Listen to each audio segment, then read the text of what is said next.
anymore. I just want you to know it's so very important that a wife knows that she's safe financially with a man.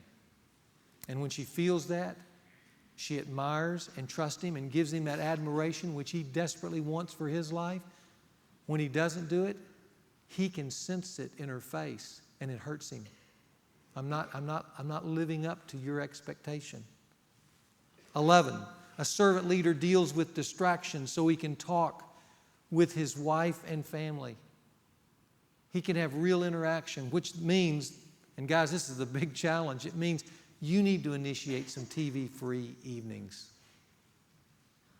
I told you you'd lose your bananas, didn't I? I'm talking about times where it's just quiet around the house. We can talk, or where you date your children or date your wife on a weekly basis, where you take them out, just you and them in an undistracted way, and you just talk. You ask them questions. You learn a series of what I call kind of consulting questions.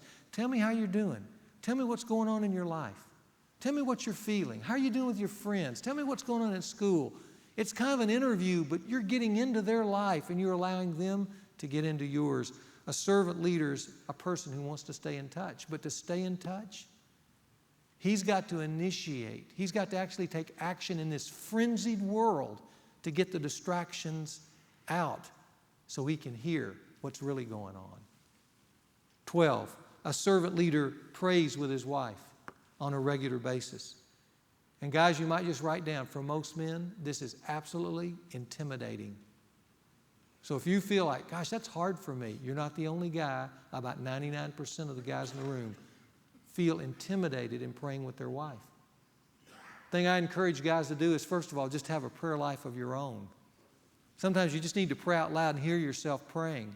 Maybe pray around the table, but there comes a moment, it's really a crucial moment, where you take the initiative and kind of step out there and you say, would you pray with me? And let me tell you, when you do that, when you have the courage to lead courageously like that, when you take that step, you enter into a ground of intimacy that is absolutely incredible. But to get there, you have to take the lead.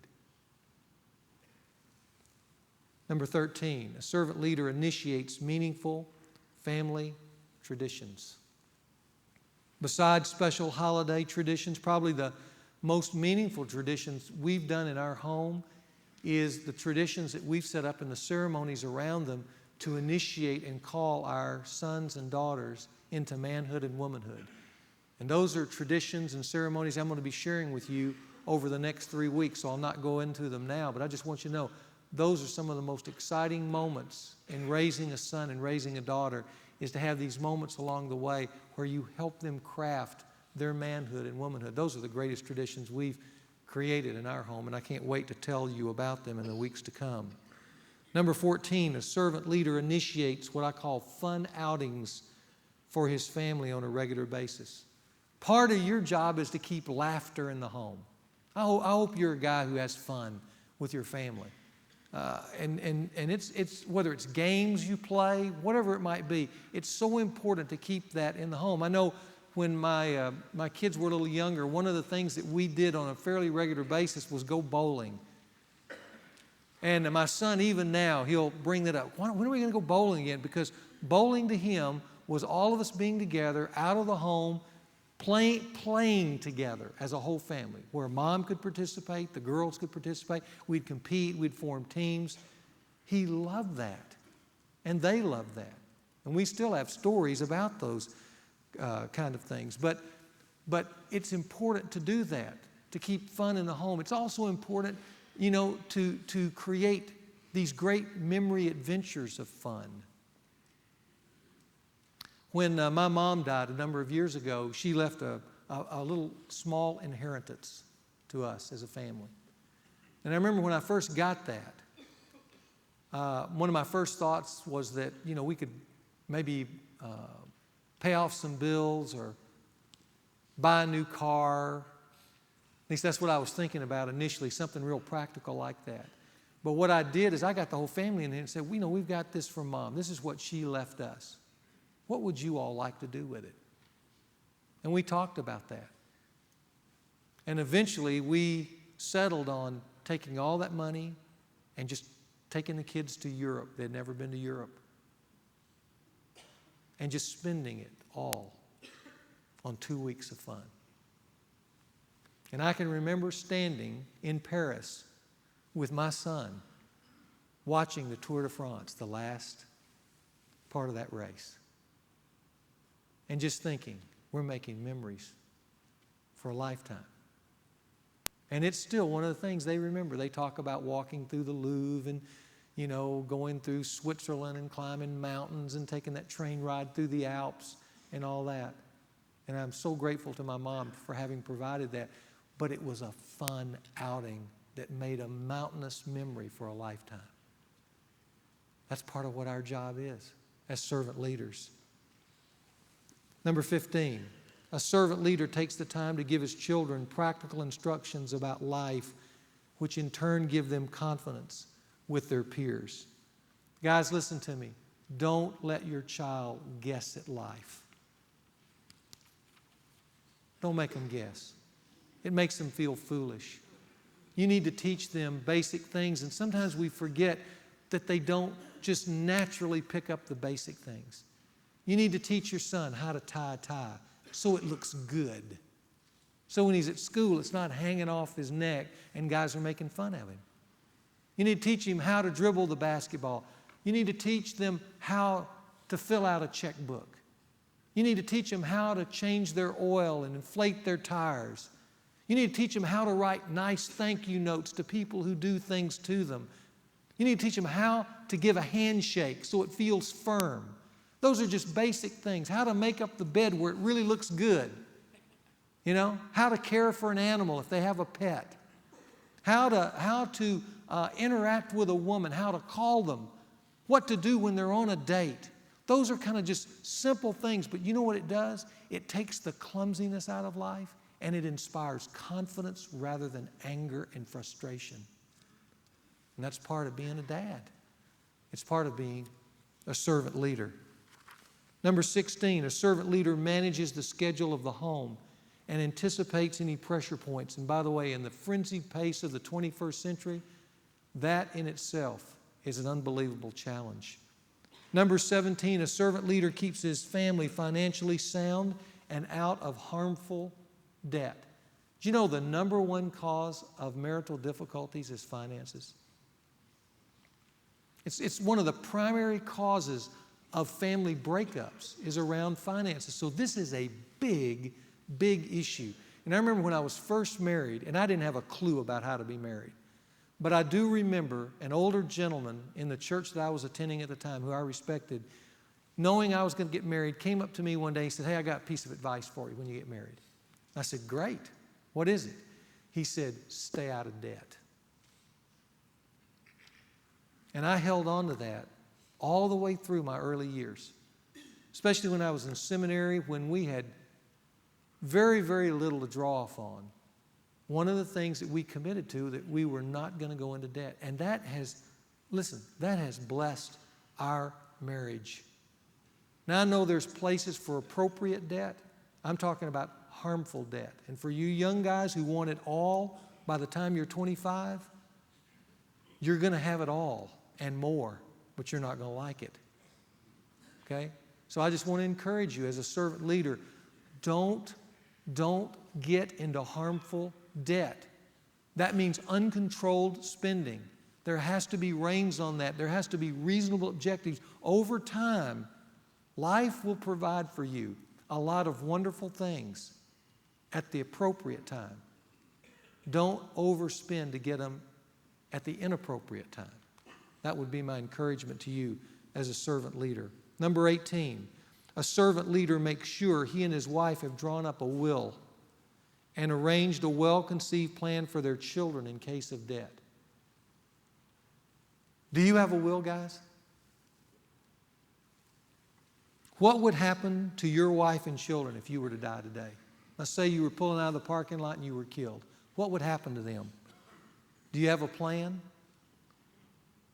Is it well drawn out and clear? And here's probably the best question. At the funeral, after the funeral's over, your wife is leaving or your wife and children are leaving, with what you've left them, would they say thank you? That's what I mean by a well-conceived will. Number 19, a servant leader lets his wife and children into the interior of his life. You know, one of the best ways you can let your children into your life is tell them stories. Tell them stories of, make it fun. Tell them what you did when you were growing up and make it into a story. That lets them get to experience you when you were young. You know, my kids love to hear me tell the crazy things that I did growing up. You know, when we're at the Holiday Inn in Ruston, Louisiana, they walk over there and they go, Dad, is this where you went skinny dipping when you were in high school? Because they remember me telling that story. And they said, boy, that was stupid because the office is only 15 feet away. And then my son says, no wonder you were arrested. Yeah, I was. But tell them stories. Share with them. Interact with them over your life. And open your heart to your wife. Ask yourself, am I telling my wife what I'm feeling? See, if you don't, they'll sense it. Because men have a tendency to take their feelings and go into their cave and just stay there. And the wife is left guessing. And what that creates is distance between you. When what she needs is for you to come out and share your heart. Number 20, a servant leader honors his wife often in public. It's another no-look pass when a man builds up his wife in front of others. You know, on our 20th wedding anniversary, right here on this stage, I did something that made a great memory in this regard. It was at the end of the church service, and I was preaching on something, but I surprised my wife by having her come out of the audience. She didn't know, and come up. And there on our wedding anniversary, I had framed a poem that I had taken a half a day to write about our life and about how much I loved and admired her. And in front of the congregation, I read that poem. Now here's what I want you to know. The frame cost me $25. The poem cost me about 3.5 hours of my time. The moment was priceless. And it still is. It's still there hanging on our wall. And that's what I want you to know. That's what a servant leader does. He honors his wife. And one of the great no-looks you can give to your wife is be out with a group of people and just drop a compliment about your wife in front of the others. Doesn't my wife look wonderful tonight? You know, my wife is one of the kindest people I know. Look how pretty my wife looks here tonight. When you do that, you invest gold into the relationship. Let me encourage you to do that and be a skilled servant leader. Number 21, a servant leader explains sex to his children in a way that gives them a wholesome perspective. Years ago, I bought the Jim Dobson series, Preparing for Adolescence, and it talks about friendships and emotions as a kid's going through puberty. One of the sessions there is about sex. My wife did that with our 2 daughters. I did it with my 2 sons. And let me tell you guys, one of the great moments I still remember is laying on the bed with my son in the dark as we were listening to that tape series, and when it went off, he said, Dad, I got some other questions. And we had the opportunity to talk very intimately at a very critical time in his life about the sexual experience and the differences between men and women and what that meant and how to hold it sacred. And the taking out the physical myths and putting in solid physical truth. It's a wonderful thing for a dad to do that, but that takes courage and it takes time. You know, those tapes, that was once a week for 7 weeks to walk through that with my son. But it's what a dad does when he's a servant leader. Number 22, a servant leader encourages his wife to grow as an individual. From time to time, he'll ask her, what else would you like to do with your life? What are your dreams? And he lets her express those, and where he can apply applications, he does. He tries to make a lot of those dreams her reality, because part of your role as a man is to help your wife to become all that she was meant to be. Number 23, a servant leader takes the lead in establishing with his wife sound, biblically supportable family values. This kind of goes along with envisioning the future. But what are the values that you hold together as a husband and wife? You know, that may sound easy, but it's hard. What do you hold? What are your common values about money, about marriage, about God, about life in general and the issues about life, divorce, alcohol, debt, those kind of things? You know, it's really important that two agree, because the Scripture says unless two are agreed, how can they walk together? I tell you, the big kicker is when you ask the question, what are the specific values we want our children to leave home with? Can we articulate those? They're driving away for the last time into life with what values? Can you name them? The ones that you really want them to hold on to? See, you need to be specific and clear about those, and a husband and wife need to agree upon those in order to be able to deposit those, not only in their own marriage, but in the lives of their children. Number 24, a servant leader joins a small group of men who are dedicated to improving their skills as a man, husband, and father. And guys, you can check this one off because you're doing that right here, so congratulations.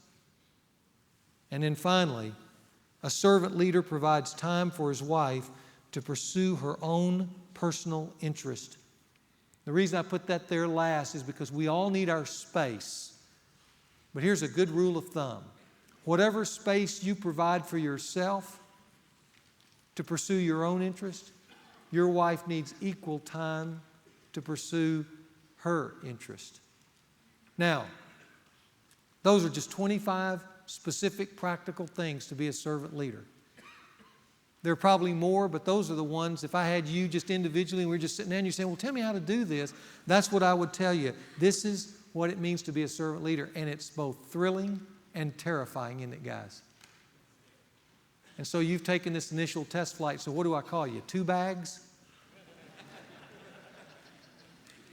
Let me just tell you this. Remember, we're talking about an outline for a lifetime. Everybody look up at me, and Bill will finish us out here this morning.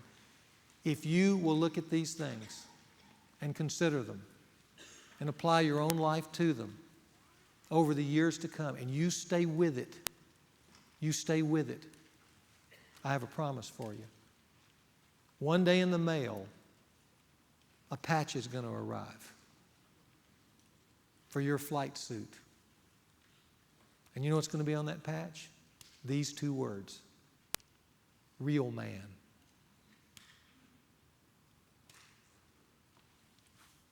And it'll be deeply satisfying. Next week, we're going to talk about how to raise a son into manhood.